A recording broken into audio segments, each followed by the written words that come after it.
Assalamualaikum warahmatullahi wabarakatuh.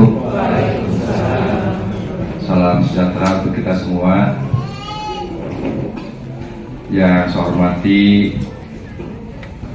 para wakasek dan staf, kemudian tenaga di sekolah, khusus yang saya hormati ketua panitia workshop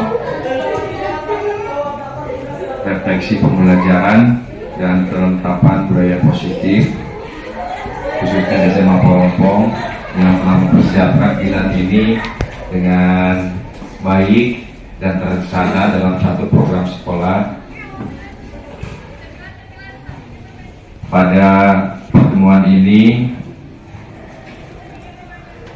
akan membahas beberapa hal, diantaranya yang pertama itu budaya positif, kemudian nanti dalam sesi kedua refleksi pembelajaran dan micro teaching, kemudian yang ketiga penyusunan naskah praktek baik dan pengambilan gambar dan editing, kemudian yang terakhir Bapak Ibu diharapkan bisa mengupload praktek baik tersebut di PMN.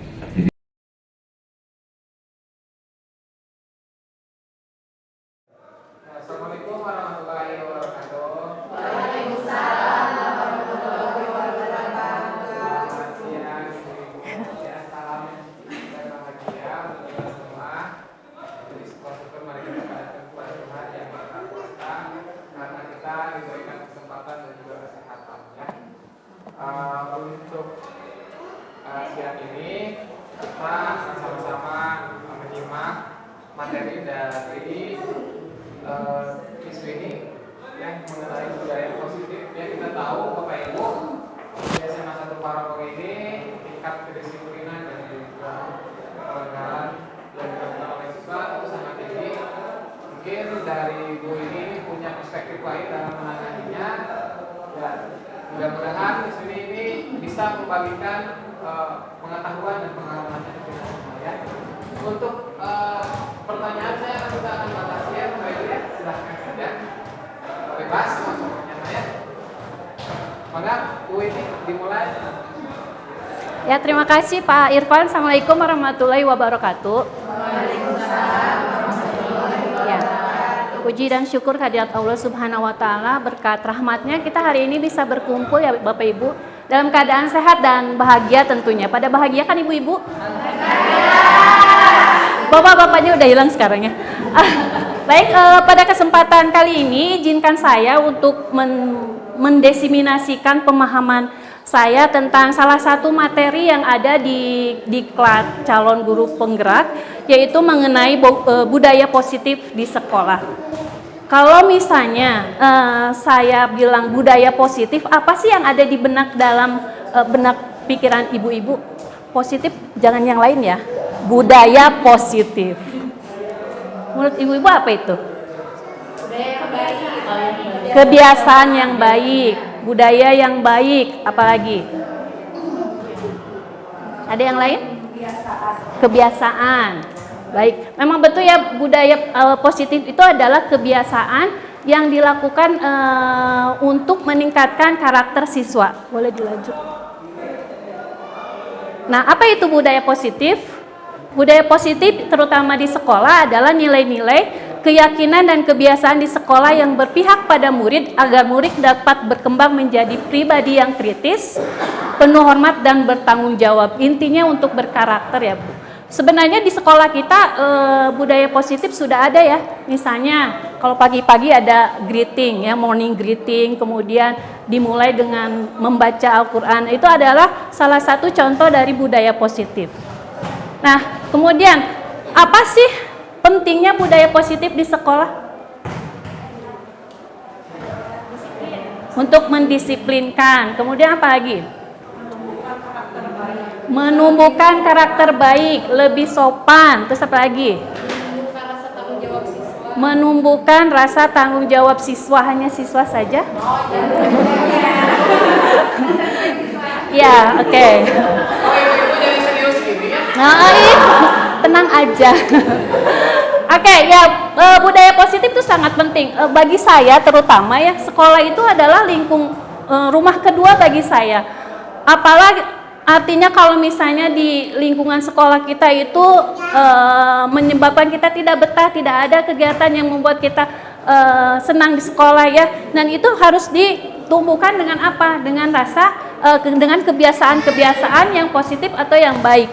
Nah, pengembangan budaya positif dapat menumbuhkan motivasi intrinsik atau yang dari dalam diri anak untuk menjadi pribadi yang bertanggung jawab dan berbudi pekerti luhur serta akhlak mulia. Nah, itu lagi-lagi berhubungan dengan karakter. Jadi sebenarnya budaya positif itu sangat berhubungan dengan karakter siswa ataupun guru. Sebenarnya budaya positif itu tidak hanya berlaku untuk siswa, tapi untuk semua warga sekolah, termasuk adalah kita sebagai gurunya.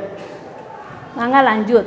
Nah, budaya positif itu ada 6 aspek ya. Yang pertama, perubahan paradigma stimulus respon, kemudian disiplin positif, kemudian keyakinan kelas, 5 kebutuhan dasar, 5 posisi kontrol, dan segitiga restitusi. Saya akan bahas satu persatu ya, berdasarkan pemahaman saya. Nah, apa sih paradigma stimulus respon? Perubahan paradigma stimulus respon. Kita itu harus bisa merubah paradigma atau keyakinan diri kita. Misalnya contohnya bahwa guru itu orang tua, maka siswa harus hormat kepada kita. Guru itu adalah orang dewasa yang memiliki hak untuk memaksa untuk supaya siswa ikut kemauan kita. Nah, kita tuh harus merubah semua itu, karena apapun kalau kita ingin merubah sesuatu dalam bentuk yang positif, diri kita sendiri yang harus merubah. Jangan hanya meminta si anak untuk berubah tapi kitanya sendiri tidak. Nah, itu adalah miskonsepsi tentang kontrol ya, terutama dalam disiplin. Disiplin kita itu mengontrol siswa agar mau mengikuti apa kehendak kita ya, tunduk kepada kita sebagai guru. Kemudian, nah yang kedua itu disiplin positif. Kalau ada kata disiplin, apa yang ada di benak ibu-ibu? Ini ibu-ibu ya, saya jadi kayak ibu PKK. Ya, apa itu? Disiplin itu pasti berkaitan dengan aturan, terus tata tertib, sesuatu yang memaksa, sesuatu yang tidak mengenakan gitu ya. Padahal sebenarnya disiplin itu adalah proses pembelajaran. Disiplin positif itu lebih untuk mendisiplinkan diri atau lebih memiliki motivasi internal dari dalam ya. Disiplin diri dapat membuat seseorang menggali potensinya menuju sebuah tujuan, sesuatu yang dihargai. Nah, dengan kata lain, disiplin diri juga mempelajari bagaimana cara kita mengontrol diri dalam berbuat sesuatu, memilih atau menguasai tindakan yang mengacu pada nilai-nilai yang kita hargai. Lanjut. Nah, ini balik lagi ke teori ya, teori Diane Gossen katanya, bahwa ketika siswa atau kita melakukan sesuatu itu dikarenakan 3 motivasi. Yang pertama, karena takut dihukum ya. Contohnya kalau saya datang terlambat, misalnya saya ya, takut karena kemo gitu ya, atau takut karena ditegur sama kepala sekolah. Nah, itu adalah motivasi saya karena saya takut ya. Kemudian karena takut kehukuman. Kemudian karena untuk mendapatkan imbalan atau penghargaan. Ada juga seseorang melakukan sesuatu itu karena ingin mendapat imbalan. Saya ngomongnya terlalu cepat? Oh tidak ya. Nah ya, baru yang terakhir adalah untuk menjadi orang yang mereka inginkan, untuk menghargai diri sendiri dengan nilai-nilai yang dipercayai. Nah, dari 3 teori itu, yang nomor 1 mengenai karena kita takut dihukum, karena kita ingin mendapat penghargaan, itu termasuk ke dalam motivasi eksternal. Motivasi eksternal berarti yang dari luar ya. Nah, sedangkan tujuan dari disiplin positif itu adalah untuk mewujudkan motivasi intrinsik. Jadi sebenarnya kalau kita sudah punya motivasi intrinsik, mau ada kepala sekolah, mau ada kemop, mau ada hukuman atau imbalan, tetap akan datang tepat waktu. Nah, itu yang ingin dicapai dari budaya positif termasuk dalam disiplin positif ini. Nah, bagaimana caranya? Kita harus lebih mengkaji lagi, karena kita lihat di anak-anak itu ya, ketika mengerjakan tugas itu karena ingin mendapatkan nilai di rapot, kemudian datang terlambat karena takut disetrap di depan. Jadi belum ada motivasi intrinsiknya, masih di eksternal. Mangga lanjut. Nah, ini konsep disiplin dengan identitas gagal, hukuman. Nah, itu tuh sebenarnya termasuk ke dalam gagal ya, karena hukuman itu bisa menyakitkan, bisa membuat si anak tidak nyaman atau merasa dipermalukan ataupun misalnya tidak percaya diri. Bahkan penghargaan pun sebenarnya bisa menyebabkan identitas gagal, bukan termasuk ke dalam disiplin, karena penghargaan itu ternyata bisa merusak hubungan. Maksudnya apa coba? Merusak hubungan atau rasa iri. Apa coba? Ya, seperti pilih kasih, misalnya di kelas ada yang pintar terus menjawab, kita selalu muji, ih pintar banget kamu. Nah, jadi yang lain yang lainnya bisa membuat iri ya. Kemudian mematikan kreativitas. Kalau kita sering memuji, si anak itu akan menjadi puas pada saat level itu. Dia tidak akan bisa lebih menggali potensinya lagi, karena saya kan udah dapat nilai segini, udah 95. Tadi saya bertanya ke anak, gimana nilai rapot kalian, sudah puas kah kalian? Puas Bu, katanya. Kenapa puas? Karena nilai saya udah 90. Seperti itu ya, berarti ya bagus, 90 itu sudah cukup bagus, tapi kan berarti dia merasa sudah puas, berarti dia akan diam di situ, tidak akan lagi menggali ya. Itu penghargaan berupa nilai. Oke, kemudian menghukum dengan sistem ranking. Apa maksudnya, Bu? Kita kan masih tuh sering share ranking ya. Iya, ada kecemburuan. Terus apa? Malu yang ranking terakhir ya. Merasa bangga untuk yang ranking pertama atau kedua atau yang 10 besar. Ya, betul. Terus merampas hak menghargai dirinya. Maksudnya?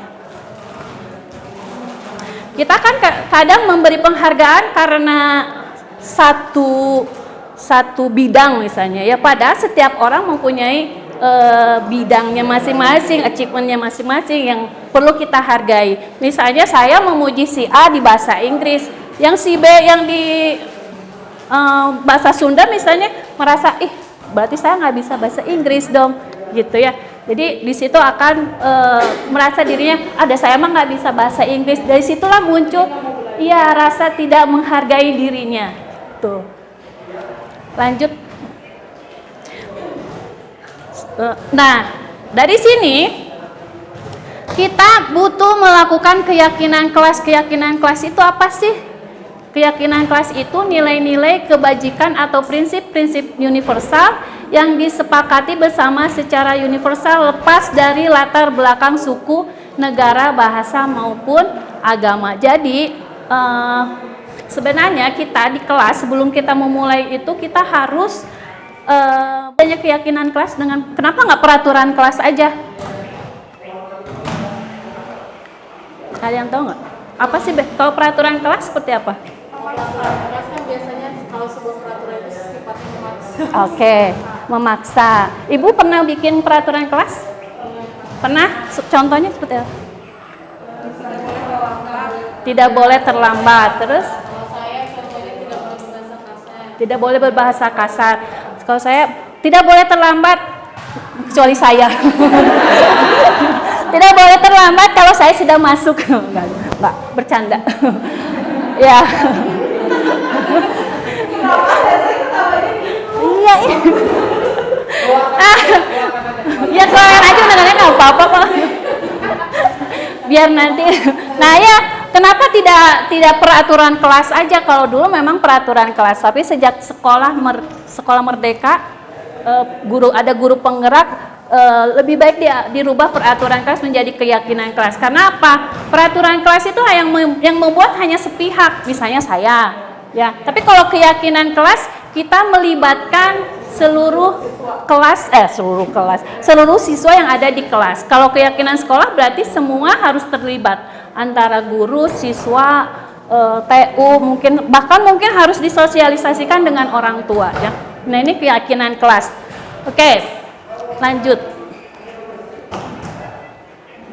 Nah, bagaimana pembentukan keyakinan kelas? Jadi keyakinan kelas itu sifatnya lebih abstrak dari peraturan. Misalnya, tadi kan Ibu bilang apa? Tidak boleh terlambat. Harus diingat bahwa keyakinan kelas dibuat dalam bentuk positif. Bagaimana cara membentuk positif? Menghilangkan tidak boleh terlambat. Nah, datang tepat waktu. Oke, misalnya disiplin dalam kehadiran. Terus kemudian tanggung jawab dalam menyelesaikan tugas, tanggung jawab dalam kebersihan kelas, seperti itu. Jadi berupa pernyataan universal, ada nilai-nilainya di situ yang dimunculkan, kemudian disesuaikan dengan kondisi kelas dan dibuat dalam bentuk positif. Ibu-ibu positif mah langsung semua warga kelas dilibatkan, ya. Jadi semua siswa ikut serta dalam pembuatannya. Lanjut. Nah, ini contoh keyakinan kelas ini saya bikin di kelas 11C, cuman tadi tidak dipoto, saya lupa. Karena saya sering melihat kelasnya kotor, di sini sebutkan bertanggung jawab mengerjakan tugas piket, bersikap jujur, bersikap sopan dan menghormati guru. Implementasinya apa? Realnya itu apa? Tidak bermain HP, memperhatikan guru, ya, tanpa menggunakan HP, ya, itu saling tolong menolong, kemudian hidup rukun dengan teman. Oke, lanjut. Nanti Bapak dan Ibu ada tugas, ya. Ada tugas dalam membuat keyakinan kelas, terutama untuk yang wali kelas, Bu. Itu wajib, ya. Karena Waalaikumsalam. Bu, terlambat, Bu. Ya.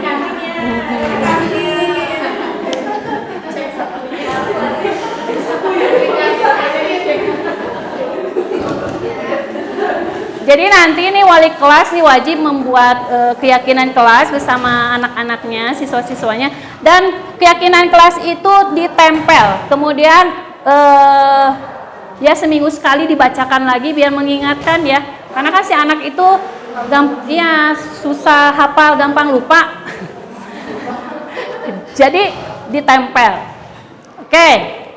Lanjut ke budaya positif, itu harus memenuhi kebutuhan dasar. Apa sih kebutuhan dasar manusia itu? Yang pertama bertahan hidup, kasih sayang, ya. Kemudian apa? Kebebasan, kesenangan dan penguasaan. Nah, oleh karena itu ketika Bapak dan ibu-ibu Bapak dan ibu-ibu mengajar, kan jangan terlalu serius, harus ada ya ketawanya, karena itu untuk memenuhi kebutuhan dasar. Memang anak-anak itu kebutuhan dasarnya itu yaitu tertawa, ya, bermain, kesenangan. Jadi salah satu ketika ibu mengajar dengan cara yang menyenangkan, dengan adanya game, dengan adanya lelucon, itu sebenarnya ibu sudah memenuhi salah satu kebutuhan dasar dari manusia, dari si murid tersebut. Lanjut.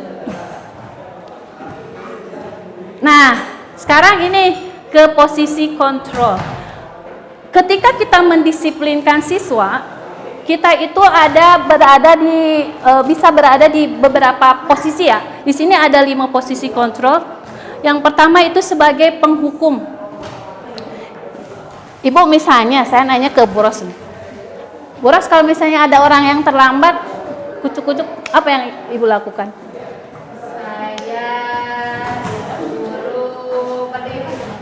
Suruh berdiri sebentar. Sebentarnya seberapa lama? Kira-kira 10 menit. Oh, 10 menit. Suruh berdiri.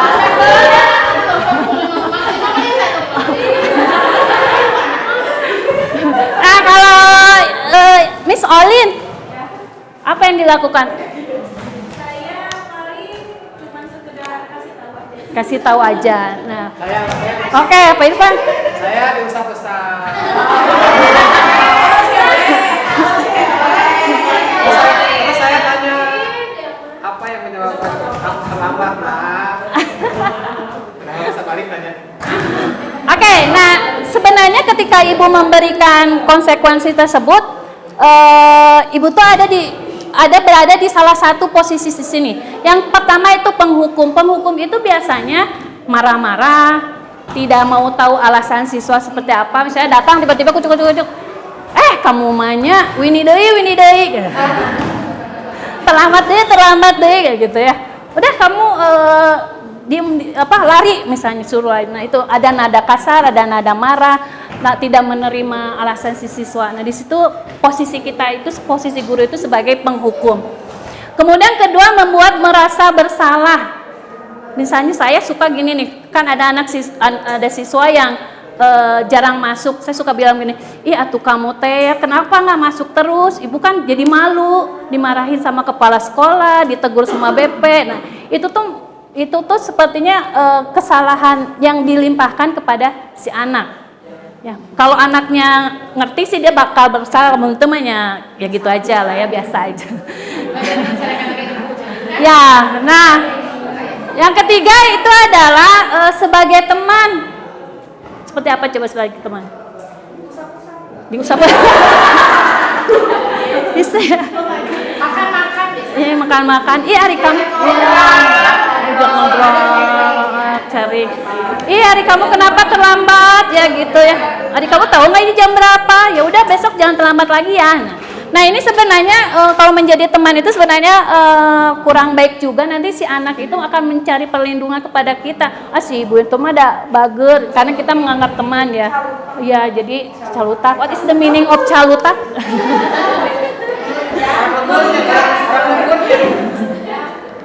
Nah yang keempat adalah sebagai pemantau. Kalau pemantau itu selalu mengingat. Kamu tahu kan kalau terlambat itu konsekuensinya apa? Nah itu jadi selalu mengingatkan akan hukuman dan konsekuensi. Oh ya, sebelum berlanjut ke sini, pasti ibu sudah paham ya antara bedanya hukuman dan konsekuensi ya. Apa bedanya hukuman dan konsekuensi? Ada yang tahu? Ayo. Kalau konsekuensi itu apa yang kita terima dari perilaku kita. Ada yang tahu hukuman dan misalnya nih ada anak terlambat ya, kamu lari 3 keliling lapangan, itu masuknya hukuman atau konsekuensi? Hukuman. Kalau misalnya dia membuang sampah sembarangan, disuruh untuk kemudian dia disuruh bersihin, itu maksudnya hukuman atau konsekuensi? Dia buang sampah sembarangan terus saya bilang nggak boleh kamu bersihin, itu hukuman kan? Jadi apa bedanya hukuman dan konsekuensi? Ayo. Hah? Ada anak terlambat di pelajaran olahraga, terus dia disuruh lari 3 kali lapangan. Konsekuensi apa hukuman? Tergantung, Bu. Tergantung. Kalau misalkan dia terlambatnya di guru mata pelajaran olahraga, berarti ya itu bukan hukuman ataupun konsekuensi. Tapi Kebutuhan. Dia suka. iya, ya, yang betul sama kata Pak Irfan, tergantung ya. Kalau misalnya di guru olahraga terlambat, kemudian disuruh 2 kali lipat lari daripada siswa yang tidak terlambat, konsekuensi atau hukuman? Hukuman. Oke, jadi apa hukuman dan konsekuensi? Kalau hukuman itu Menyakitkan. Oke. Tapi kalau konsekuensi kita mengajak siswa untuk berpikir ada sebab dan akibat dan lain sebagainya. Oke, betul. Tepuk tangan dong buat Miss Oli.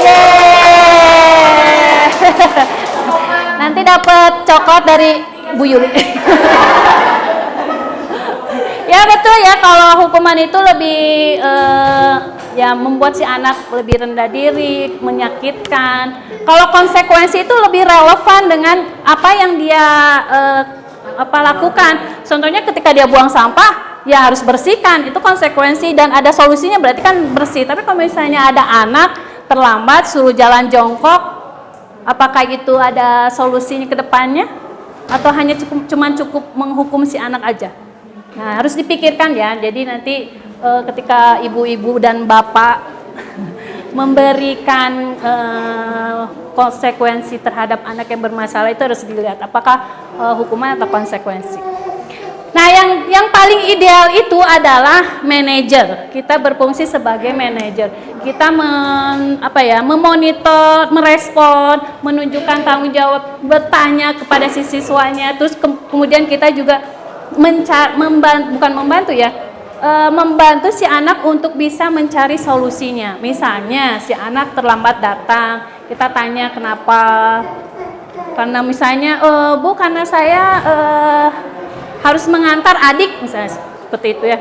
Ya, kita ingatkan lagi keyakinan sekolah apa yang sudah disepakati bersama dan bagaimana cara solusinya. Nanti akan ada contohnya di akhir ya. Oke, nah selama ini posisi ibu ada di mana nih dalam mendisiplinkan orang bersalah, teman, monitor atau manajer? Nah, di mana yo? Iya Pak? Tergantung kalau memang sering biasanya dihukum. Kalau baru sekali biasanya bisa sebagai korban. Mungkin ban motor bocor. Biasanya cuma digantung aja. Oke, tergantung situasi, bisa di mana aja. Apakah sering menjalankan posisi sebagai manajer? Kalau di sini manajer lebih ke mendukung siswa untuk menemukan solusi tanpa memberikan konsekuensi atau hukuman. Apakah pernah? Pernah. Jadi ya, jadi memang kalau manajer itu tidak bisa langsung ya. Jadi harus ada prosesnya. Kita juga harus melihat perkembangan si siswanya. Kalau kita seperti ini, apakah dia sudah dapat solusinya ke depannya atau tidak? Lanjut. Nah, ini adalah contoh penerapan posisi 5 posisi kontrol. Kalau jadi penghukum, mematuhi aturan sekolah, kemudian tadi yang pembuat rasa bersalah seperti itu ya. Berapa kali ibu guru harus memberitahu kamu di situ, berarti membuat si anak itu merasa bersalah. Teman, pemantau, dan manajer. Dilanjutkan. Nah, ini yang terakhir yang sedang digaung-gaungkan, restitusi. Konsep disiplin dengan menggunakan pendekatan restitusi. Apa sih itu restitusi? Restitusi itu adalah proses menciptakan kondisi bagi siswa untuk memperbaiki kesalahan mereka sehingga mereka bisa kembali pada kelompok mereka dengan karakter yang lebih kuat. Nah, ciri-cirinya apa? Ciri-cirinya itu si anak bukan untuk menebus kesalahan ya, tapi belajar dari kesalahan. Oke. Kemudian memperbaiki kesalahan tanpa paksaan, tawaran bukan paksaan, mencari kebutuhan dasar, fokus pada karakter. Jadi di konsep di restitusi itu lebih ke kita ngobrol, menggali, kemudian mencari solusi bersama-sama. Lanjut. Nah, itulah sebabnya kita nih, nah perbedaan nih hukuman, konsekuensi, dan restitusi. Nah, kalau hukuman, guru menghukum murid dengan berdiri di depan kelas selama 10 menit. Nah, itu hukuman.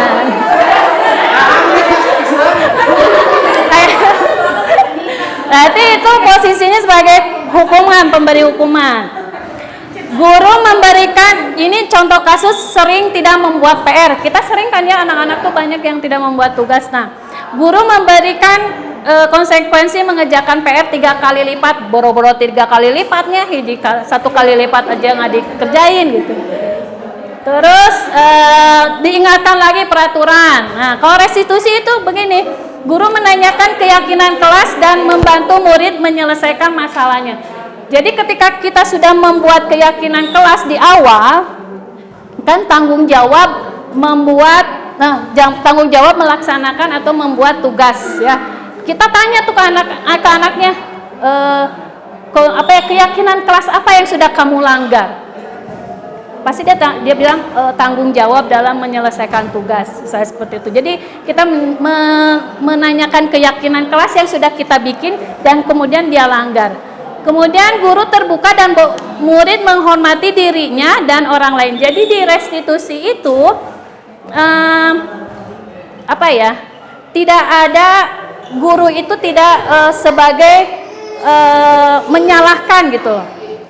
Tidak boleh menyalahkan, ada kamu mah malesnya nggak mau ngerjain. Nah, tidak boleh. Tapi justru harus mencari alasan kenapa kamu nggak bisa, tidak mengerjakan, apa alasannya, apa kesulitannya, seperti itu. Lanjut. Nah, ini ada 3 tahap dalam pelaksanaan restitusi, makanya disebut segitiga restitusi, ya. Ini membentuk kemerdekaan untuk menyelesaikan masalah. Yang pertama apa? Ini kalau nggak kelihatan nggak? Oh ya.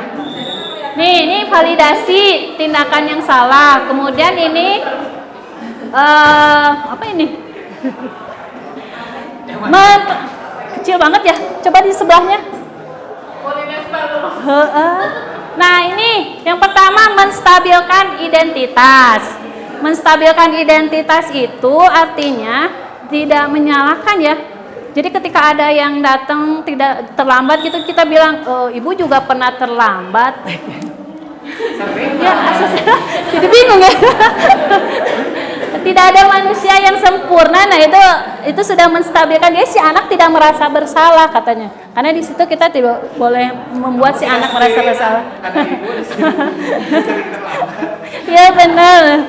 Terus validasi kebutuhan. Seseorang tidak pernah mengambil pilihan terburuk. Kemudian seorang bisa melakukan hal yang lebih buruk. Terus menanyakan keyakinan. Ya, menanyakan keyakinan apa yang sudah kita sepakati. Kemudian bicaranya juga dengan tenang, tidak marah-marah, ya. Gitu. Tapi kalau misalnya kita tidak marah-marah tapi bicaranya bahasanya kasar juga beda ya. Ari mane. Nggak juga ya, jadi harus dipilih bahasanya. Itu kan kalau di Pantura mah lepas. Oh gitu ya. Ya kan disesuaikan dengan di Parongpong. Oke, nah lanjut. Sudah, terima kasih. Saya akan kasih. Belum. Saya akan kasih contoh video. Nah nanti karena waktu kita masih banyak ya. Ya kan? Nanti kita akan ada simulasi ya. Saya kasih contoh dulu videonya. Bentar. Kalau sinyalnya bagus ya.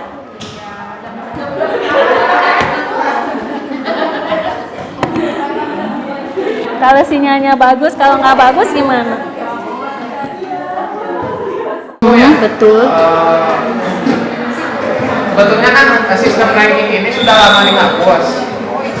Ya. Dan juga tidak relevan lagi ya Pak ya. Dan juga banyak membawa dampak negatif terhadap psikologi anak. Nah tapi masalahnya di kita kan kita itu sekolah penggerak dan juga menggunakan kurikulum merdeka, tapi di sini di sekolah ini khususnya masih menggunakan sistem ranking Bu.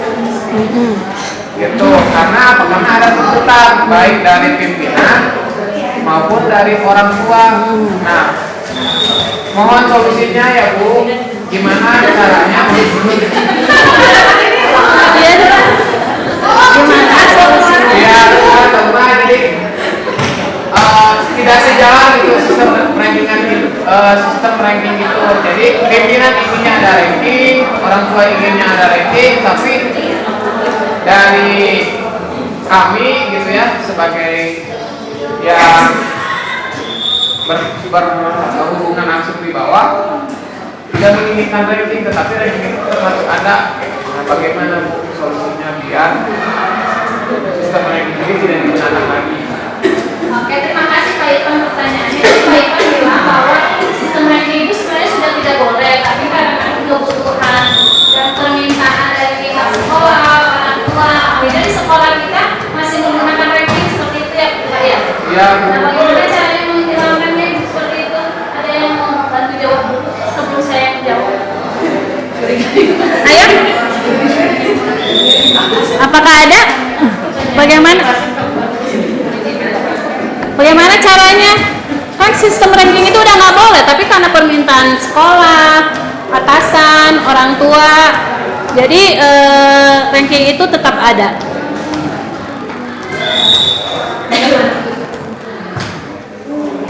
Menurut Bapak dan Ibu memang harus dihapuskan ranking? Tidak. Kenapa? Untuk memberikan bukti ke anak bahwa anak tersebut berprestasi. Tepuk tangan.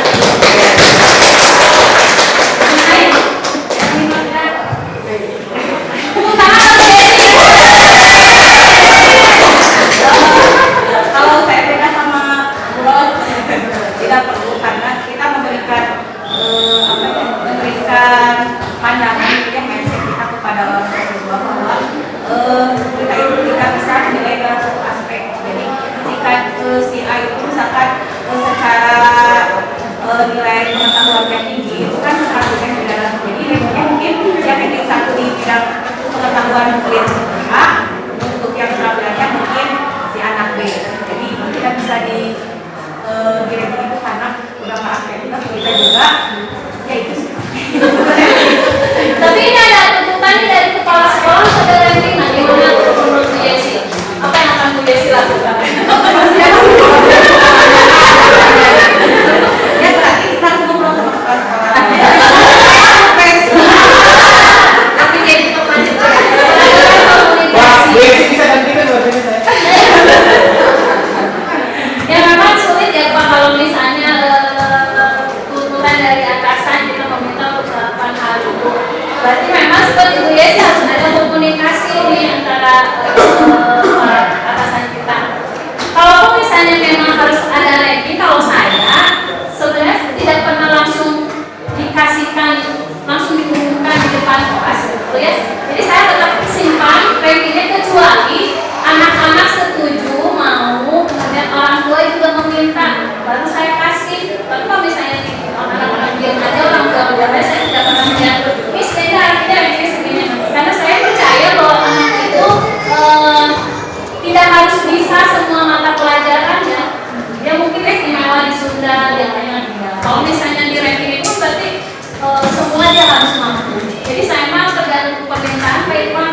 Jadi kalau misalnya diminta sama orang tua, saya bilang, bener nih kalau yang terakhir akan sakit hati, enggak Bu, dan saya tahu saya yang terakhir. Jangan merasa minder ya, enggak Bu, gitu. Jadi yang bawa-bawa itu udah bawa dan sudah tahu dan semua terakhir dengan aku jadi saya kasih. Seperti itu barangkali Pak, ada yang lagi menambahkan? Terima kasih. Ada lagi yang mau ditanyakan Bu? Sambil saya lihatkan video dari mana ya, dari Jim PKB boleh ya? Contohnya baru saya. Pelaksanaan restitusi itu nanti kita bikin simulasi ya. Maka ibu-ibu barangkali yang mau bertanya. Iya tuh tanya dulu. Saya mau menanyakan tentang kasus destruktif. Atau siapa itu Des?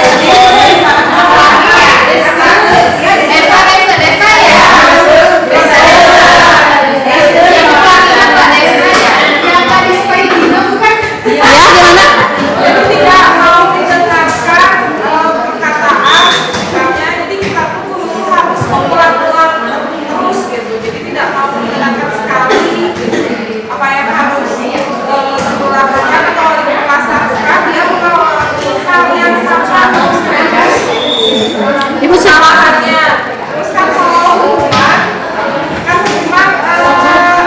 dia tadinya membekas ya. Ya. Nah, kalau misalnya konsekuensi juga sudah, tapi dia itu tidak mau berubah, itu harusnya gimana? Oke. Baik, ibu-ibu, ada permasalahan dari rekan kita, katanya ada satu siswa yang harus diulang-ulang, jadi cuma tidak mendengarkan ya. Tapi ibu sudah melakukan, misalnya diajak ngobrol, kenapa kamu seperti ini, tidak? Sudah Terus apa katanya? banyak alasan. Banyak alasan. Terus? Terus diulang lagi saya menyebutkan lagi bahwa dikatakan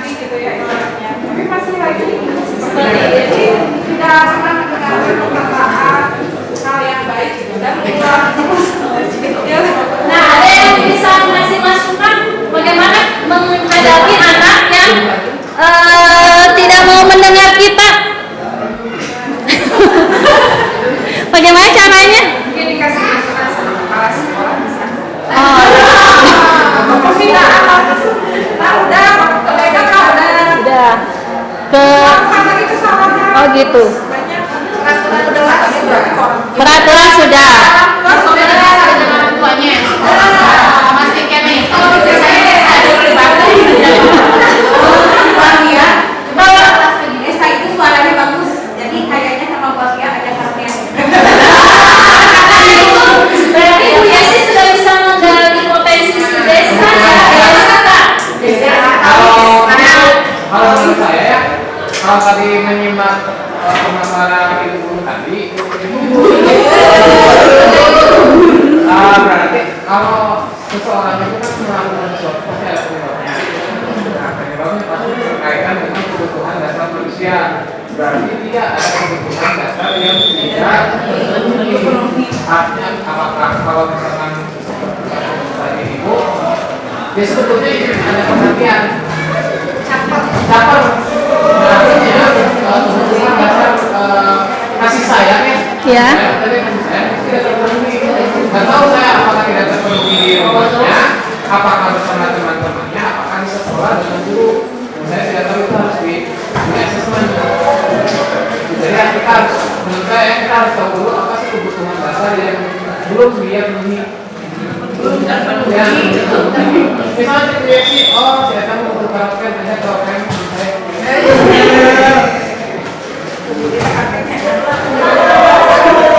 Misalnya kebutuhan dasar yang tidak terpenuhi itu biasa dipenuhinya sama pihak keluarga supaya maksudnya karena biasanya nih kan saya juga belajar bahwa yang setelah ngobrol-ngobrol tuh intinya anak ini mah ada something yang brokennya di keluarganya rata-rata di gimana jadi ada kan misalkan berapa kali kan kita idealnya melakukan restitusi nanti setelah misalkan 3 kali boleh nggak sih kita balik lagi ke yang tradisional hukuman bisa nggak sih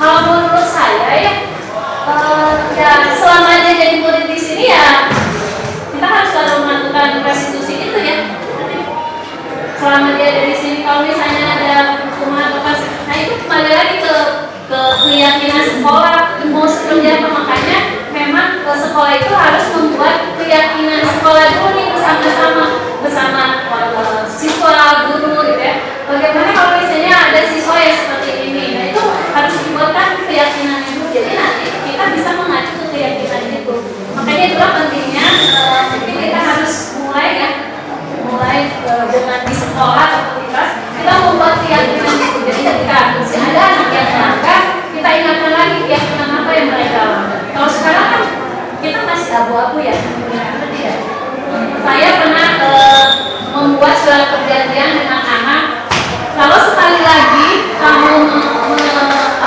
kamu melakukan kesalahan itu kan itu dari BP ya udah ada poin-poinnya berarti udah 100 sekali lagi kesalahan maka kamu dikembalikan ke orang tua tapi pada kenyataannya ketika dia melakukan lagi ya saya juga belum berani mengeluarkan itu tidak jadi karena tidak ada keyakinan sekolah yang terpampang jelas kita mengambil langkah juga takut salah jadi memang itulah pentingnya kita bersama-sama membuat keyakinan sekolah mungkin kita usulkan Bapak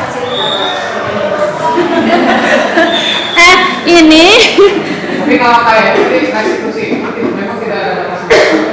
iya tidak ada Jadi restitusi ini sebetulnya bukan bermanfaat bukan hanya untuk sekolah tapi untuk dimanfaatkan juga bermanfaat.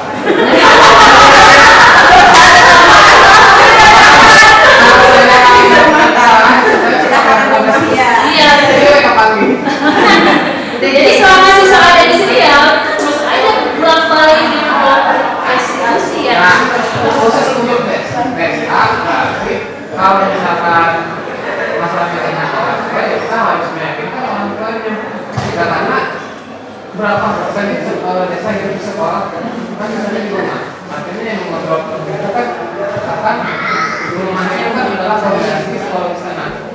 Nah itu makanya kita memang dari dulu saya tuh pengen ada kolaborasi sekolah dengan orang tua itu belum terpenuhi.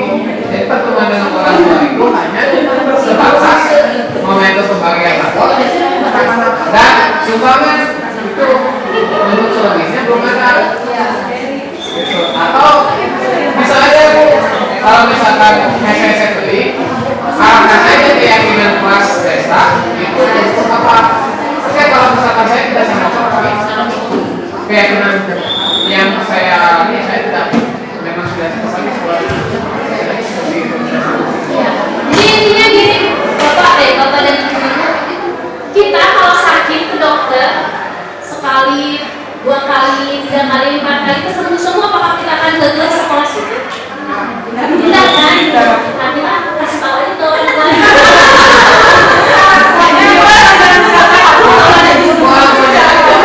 Ibu punten, kira-kira ini desa udah sekali, 2 kali, 3 kali, 4 kali udah dikasih tahu, tapi tetap begini kami takut. Kalau kami tidak bisa memilih desa barangkali bisa berubah. Karena saya kami yang tidak sanggup. Bisa nggak suka seperti itu? Sekarang saya akan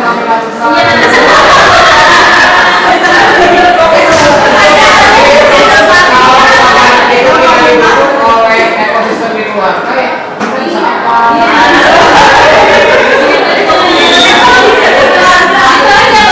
Ibu aja kalau sakit ke dokter sekali, 2 kali, 3 kali, 4 kali pasti pindah dokter kan Ibu, ngambil di situ terus. Sama anak juga begitu. Ya.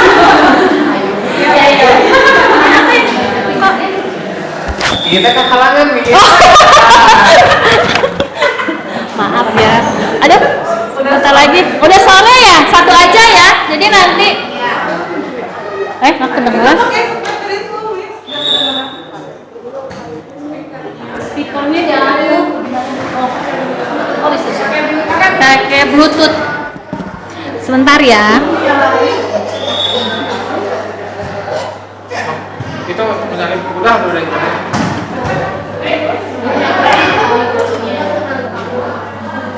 Duh, mana yang Bluetooth ya? Oh ini.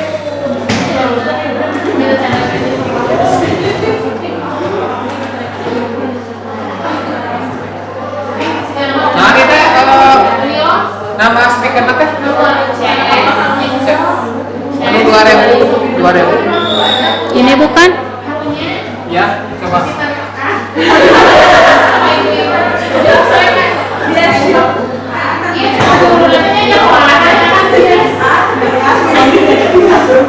Banyak banget ya. Connect.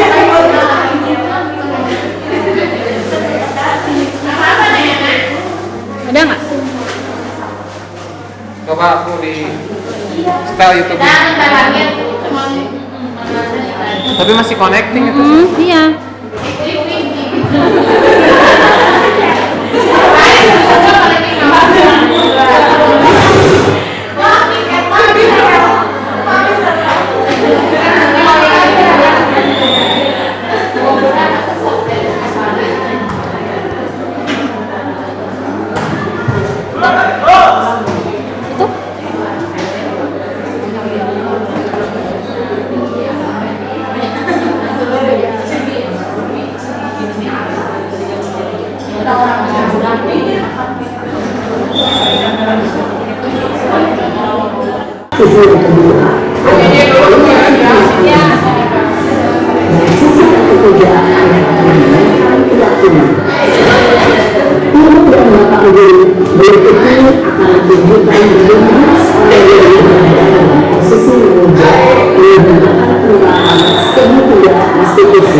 Nah ini Bapak dan Ibu, nanti Ibu akan menyimak video tentang bagaimana pelaksanaan segitiga restitusi.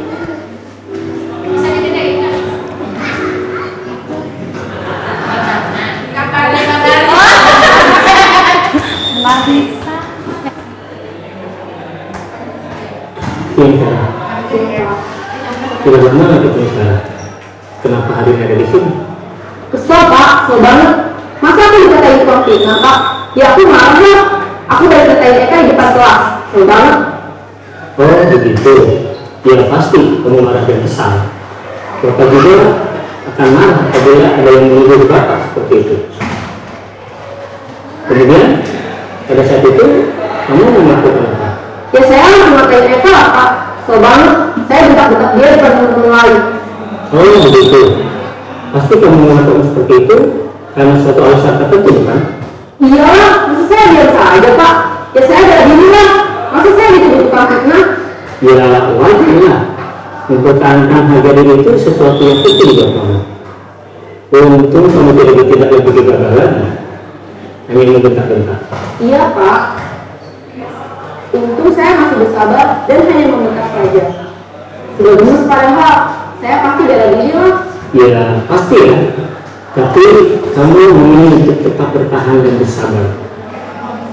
Kamu memilih untuk tidak berbuat lebih parah lagi. Iya.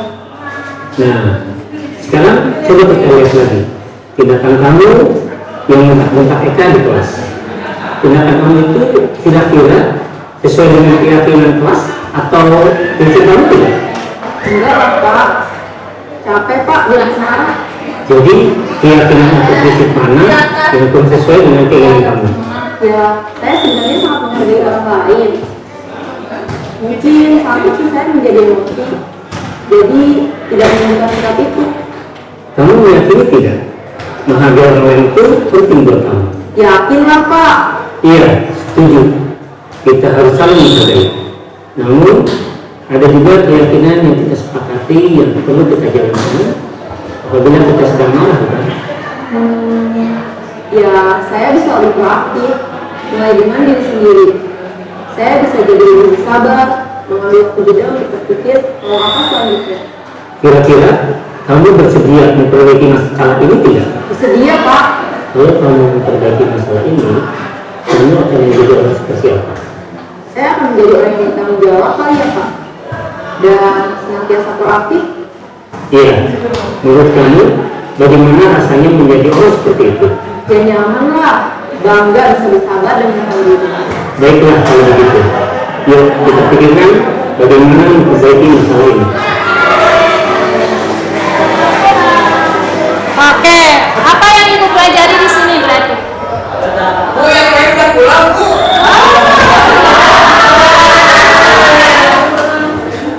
Ya, jadi tadi ya seperti itu. Jadi menstabilkan dulu kita, kemudian ya yang tadi nilai-nilai apa yang ada di contoh video tadi, nilainya menghargai dan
ketiga restitusi, apakah tadi ada menstabilkan identitas?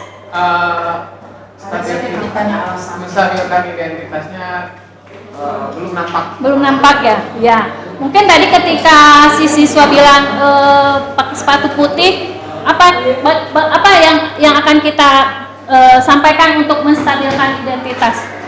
Misalnya saya juga suka. Nah, itu ibu juga suka dah pakai sepatu putih tapi ya gitu ya. Oke. Apa yang menyebabkan alasan pakai sepatu putih? Bukan kenapa pakai sepatu putih. Apa yang menyebabkan pakai sepatu putih? Misalnya dia nggak ada sepatu lagi. Ya betul. Atau memang karena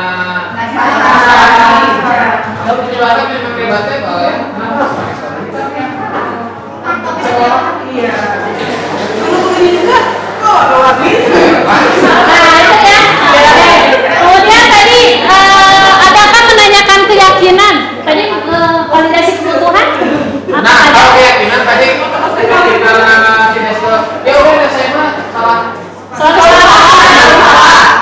Nah, menurut kamu dia kamu tidak salah apa? Harus berbuat apa?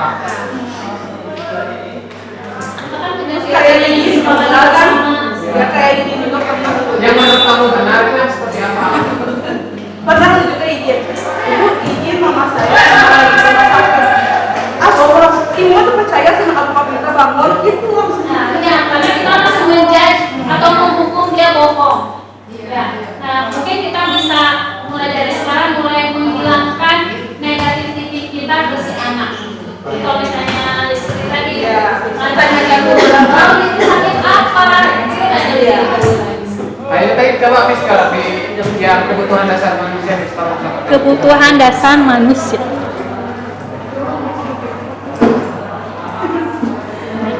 Nah, itu ya sebelumnya. Berarti kalau misalkan memperkenalkannya sendiri, dia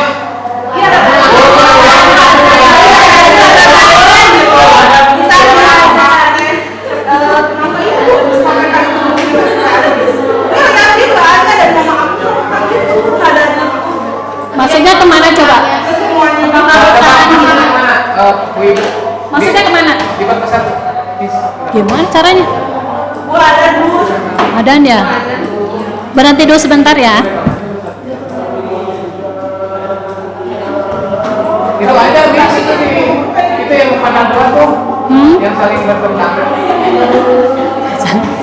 Itu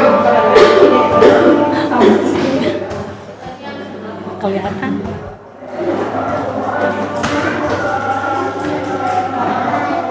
apa masalah sepatu berarti kebebasan ya, kebebasan berekspresi. Kalau misalkan yang kepercayaan berarti itu dia yang kurang kasih sayang dan rasa diterima. Jadi kan pas mungkin merasa dia menang kalah di sini ya. Jadi nggak pada percaya gitu. Iya. Itu maksudnya kemana? Itu masuknya. Sekalinya izin. Rasa diterima. Jadi dia nggak jadi merasa nggak diterima oleh lingkungannya. Ya, seperti itu ya. Baik. Karena waktu sudah habis, terima kasih Bapak dan Ibu. Ya.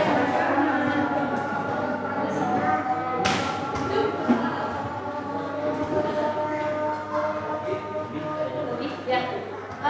Terima kasih Bapak dan Ibu. Mohon maaf jika dalam penyampaian apa yang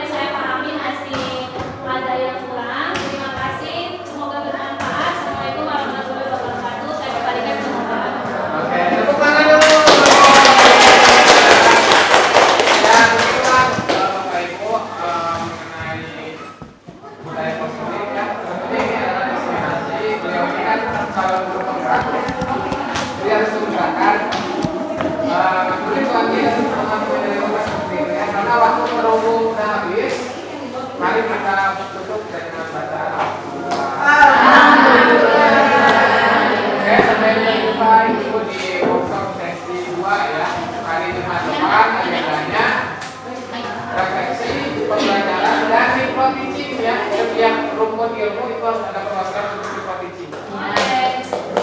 Ya, hati-hati di jalan Bapak Ibu ya. Jangan lupa tugasnya bikin keyakinan kelas. Nanti saya lihat di foto. Oke. Iya.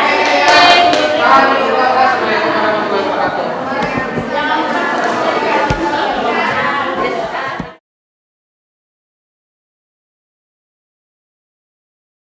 Nama saya Yulia Astuti, saya pengajar bahasa Sunda di SMA Negeri 1 Paronggo. Setelah mengikuti workshop tentang budaya positif, saya menjadi tahu bagaimana cara menerapkan segitiga restitusi dalam pemecahan permasalahan kepada siswa. Assalamualaikum warahmatullahi wabarakatuh. Nama saya Gina Fitria, saya wali kelas 11A. Setelah saya mengikuti workshop budaya positif di sekolah, saya jadi paham bagaimana membuat keyakinan kelas yang disepakati oleh murid-murid saya, sehingga tercipta budaya positif seperti saling menghargai, tanggung jawab, dan disiplin.